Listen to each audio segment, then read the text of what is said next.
Welcome to Reddit After Hours. This is r/TrueOffMyChest, where today we have two updates. One from the story from yesterday, where the husband left the 5-year-old and the 9-month-old home alone, and one from the story where the dad impregnated the son's wife.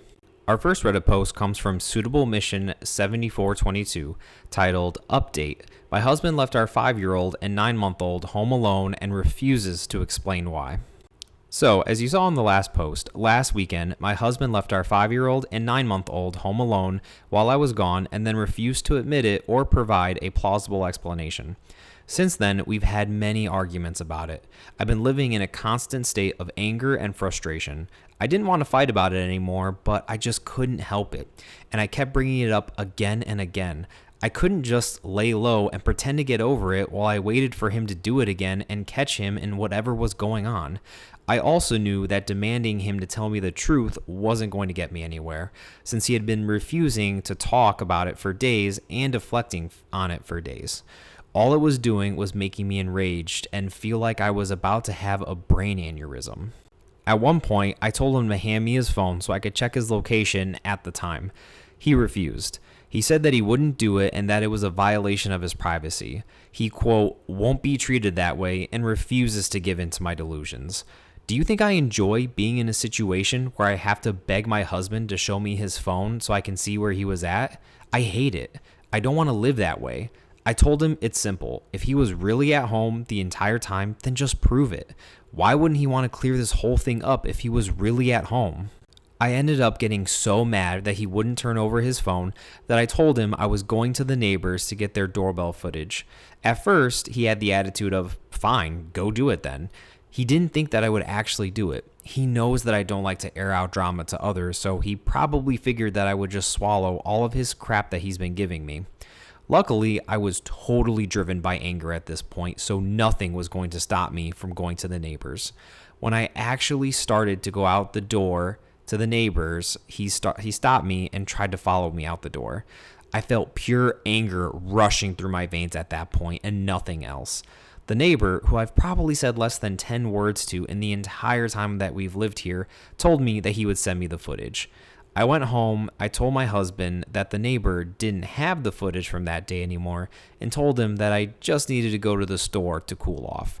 So I put the kids in the car and I went and parked somewhere while I waited for the neighbor to send me the footage. I have the neighbor's number now too, actually, and he told me that if I need any more footage, he will happily give it to me. The video shows a blue car that I don't recognize show up and park in our driveway. A blonde woman gets out of the car and goes towards my house. She walks on the outside of our garage towards the gate leading to our backyard. The gate, however, is too far back and out of the way of the doorbell to be seen by his doorbell footage. She and her car were there for about 23 minutes. Imagine that. The car leaves right around the time that my husband called me to tell me that he was home and had been home the entire time as I was rushing home in a panic and calling him on repeat. I have two theories on what they were doing. Either she came in through the side door of the house, which does provide direct access to the basement, or what I think is more likely is that they were in the backmost area of our yard, which is a gated pool area. Immediately behind our house is a grass lawn. Then you step down a few steps and we have a patio, and then a fully gated area where the pool is. It's not like what you think of when you picture a gated pool, though. It's a full 6-foot wood fence all the way around, plus an even taller landscaping for added privacy. You can't see into that area at all unless you're inside. I think it's more likely that they went back there because my son said that his dad's keys were gone and we keep that gate locked with the key. The pool is closed for the winter, but there is one small building back there that's sort of like a shed that we converted into a changing area, and there is a covered patio with furniture. I'm convinced that that's where they were. So technically he was home, but in an area totally removed from the house and where he couldn't see or hear the kids if something happened. I asked him how he could explain this. What were they doing? I obviously don't need him to tell me what they were doing, but for some reason, I still had hope that he would finally be honest with me.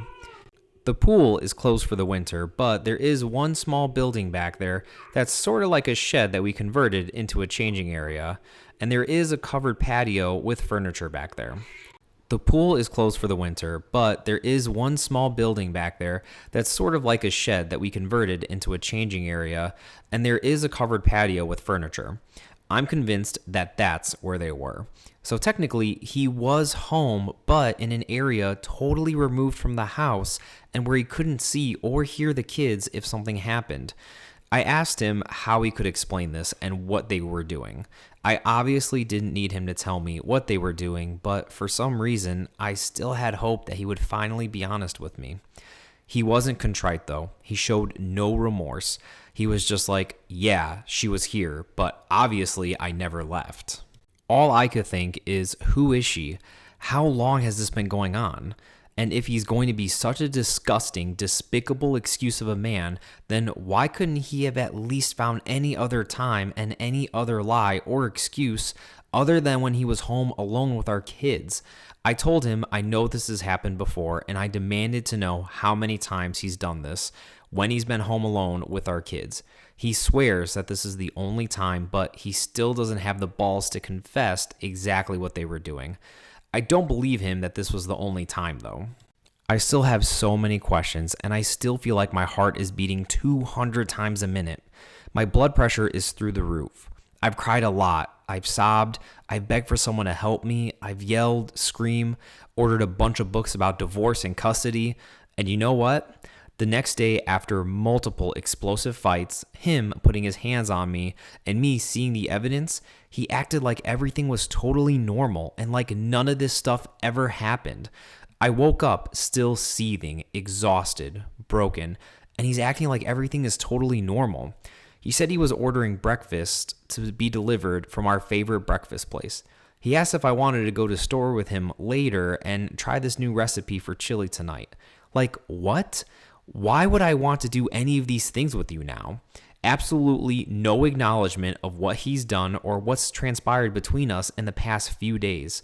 He honestly deserves an Oscar for how well he's been able to act like nothing happened, completely comfortable and completely non-fazed by this.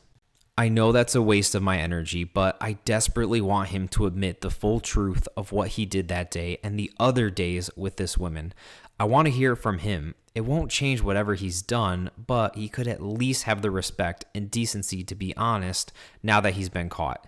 That's a ridiculous thought though, right? How foolish of me to expect this man to show decency and honesty now. If he was a decent and honest man, then he wouldn't have had a strange woman over to our house and been out of our sight from our kids for 23 minutes.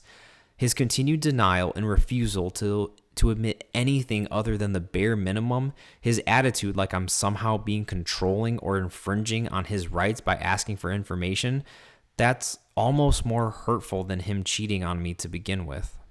OP, at least now you know the truth, and now you can decide how to move forward on your own. I'm really sorry that you had to go through this and you had to find out like that, but hopefully everything works out for you in the end and your kids are hopefully safer for it. Our next Reddit update comes from Throwaway Daddy POS, titled, Update, POS dad slept with wife and got her pregnant because of a deal that they made without my knowledge many years ago. I went to my neighbor's house about an hour or so later, and my wife kept calling me. She called me 3 times, but I kept ignoring her. On her 4th call, my neighbor told me to pick up the phone, so I answered her. She stopped crying, but you could still hear how distressed she was in her voice. She asked how I was doing and really wanted me to come back, but I said I just can't. So she asked if we could talk over the phone, and I said yes. Then she said that she was indeed together with my dad when I was on a business trip. She said that one day he invited her over, so she went to his place.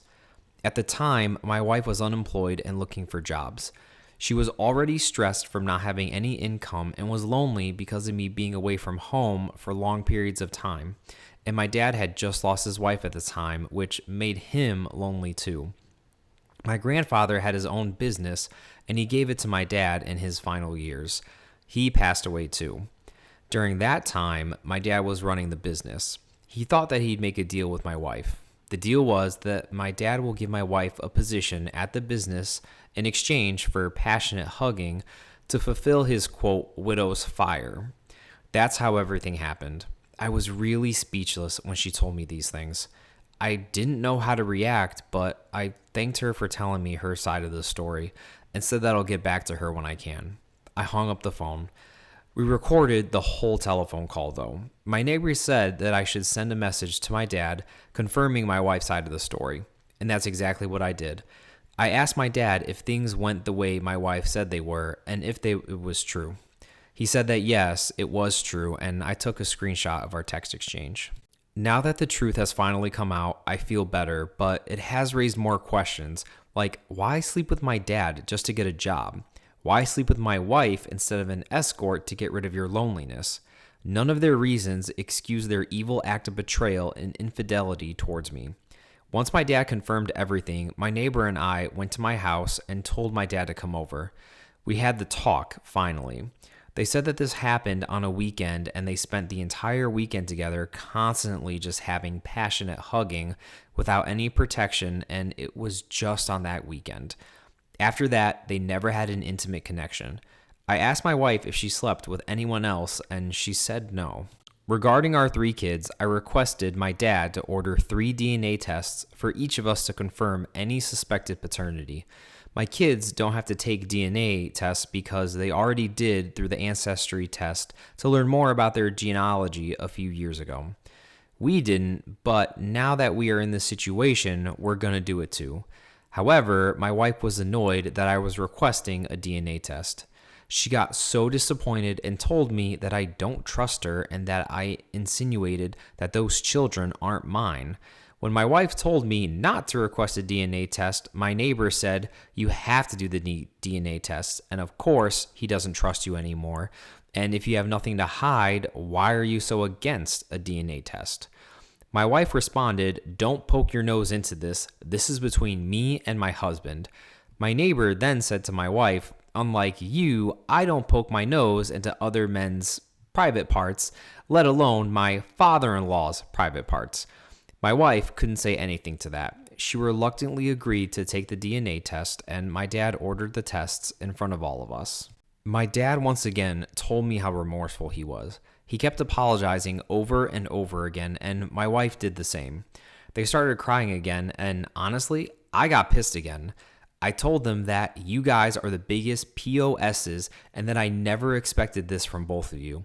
I told my dad that he could have just slept with any other woman out there, but selfishly decided to sleep with my wife. I also told my wife that she's so cheap that she literally sold her body for passionate hugging just to get a job in my dad's business and the expense of destroying our family.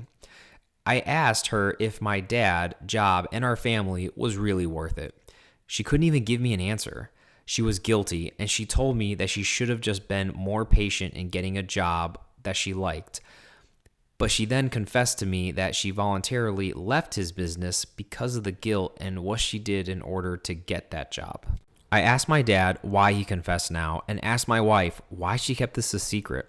My dad told me that he just wanted to clear his conscience of this heavy guilt and that he was having a hard time living his life with this big of a vile secret. My wife told me that she didn't want to ruin our relationship and that she feared that she would lose me. I said to my wife that had she told me immediately at the time that our relationship could have been saved, but after a lifetime of our entire marriage built on lies, she brought this upon herself and that her fear is now coming true. As for my dad, I told them that he is such a POS and that he will always carry this guilt because now he's going to live with the guilt of breaking up our family for the rest of his life. I told both of them that at the end, they are the losers and that they will never get our family back. I told them that it was so clear how they were dying to be in each other's pants and they finally can have each other now. My neighbor said to them, "You guys deserve each other and you guys can go screw yourselves and rot in hell. You guys are the worst monsters that I've ever seen." If you have read my comment, then you know that my wife sent my dad an email saying it's all over. I told them both loudly and clearly that it wasn't over at the time, it's all over now.